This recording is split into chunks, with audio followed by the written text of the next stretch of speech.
আমরা এই বাংলাদেশে গণ অভ্যুত্থানের পরে নিজেদের খেয়াল খুশি মতো যখন যা মন চাচ্ছে তখন তার সে পক্ষে বিপক্ষে কথা বলে বেড়াচ্ছেন। তো এই যে পূর্ণাঙ্গ গণতন্ত্র যে দেশে অব্যাহত থাকে সে দেশে মানুষের কিন্তু বাক স্বাধীনতা থাকে। তো আমি এই বাংলাদেশে গণ অভ্যুত্থানের পরে যে মানুষের বাক স্বাধীনতা ফিরে পেয়েছেন, মানুষ তার ইচ্ছা মতো কথা বলতে পারছে, সরকারের আলোচনা করতে পারছে, এটা কিন্তু আমার কাছে খুব ভালো লেগেছে। কারণ আমরা বাংলাদেশের সিটিজেন হিসাবে, বাংলাদেশের নাগরিক হিসাবে আমরা কিন্তু এটাই চেয়েছিলাম। কারণ আমরা বিগত এই 16 বছর এটাই কিন্তু আমাদের আমরা পাইনি।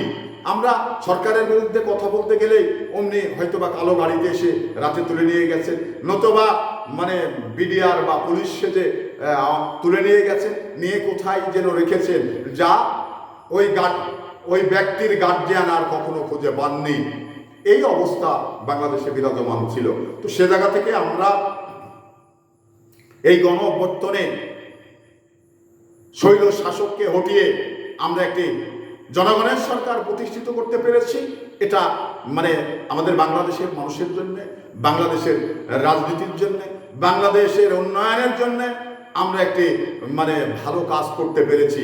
কারণ দেখুন, স্বৈর শাসক হয়ে সে কিন্তু দীর্ঘ সময় থাকতে পারে না। কারণ হাসিনা যে দাঁত মুখ এঁটে এই যে দীর্ঘ 16 বছর থাকলেন, এতে কিন্তু তাকে কতদিন পিছিয়ে যেতে হবে, কত সময় লাগবে আবার সামনে আসতে, এটা সময় বলে দিবে।